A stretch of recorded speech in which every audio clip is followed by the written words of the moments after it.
Let's move now to Cape Town, and the police won't confirm reports that it has suspended the officers who were on duty the night a blaze ripped through Parliament. But it says it's still investigating whether there might have been negligence on the part of its members when the sole suspect, Zandile Mafe, allegedly breached the parliamentary precinct.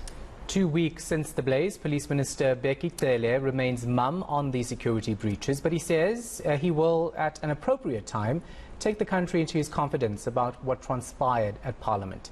Lindsay Dentlinger has more.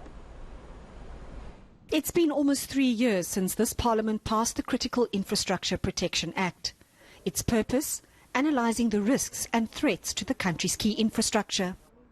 It also requires the Police Minister to report to Parliament twice a year on these matters. But failure to implement the law means the country still relies on the apartheid-era National Key Points Act.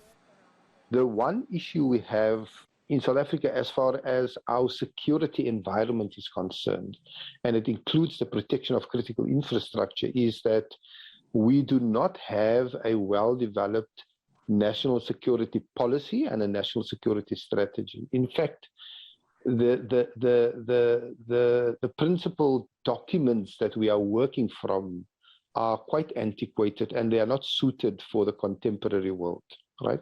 And for the conditions in South Africa at the moment. So are the delays in putting the law into effect putting the security of national key points at risk?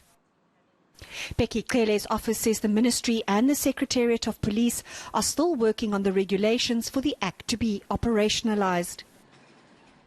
But the Africa Centre for Security and Intelligence Praxis says legislation is not necessarily the panacea for all security problems. The bigger issue is one of capability. The problem is that in respect of Parliament and more generally, we have not invested in the right capabilities because we have not thought strategically about what are the capabilities that we require to protect our critical infrastructure in general, and obviously Parliament in particular in this instance. With politicians looking to apportion blame for the attack on Parliament, where should accountability lie? The point where it has to start is for the executive leadership of the country to take responsibility. Because it's easy to say, you know, there's a policeman that fell asleep or didn't do his job or whatever. But these problems are bigger than someone not watching, for example, a CCTV and not responding in time. Obviously, people have to be held to account at all levels. But the problem of critical infrastructure and its protection is a much bigger problem, and it is in the first instance, I think, a political problem.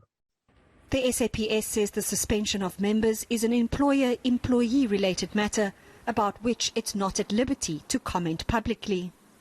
But a departmental investigation is underway. Lindsay Dentlinger, Cape Town.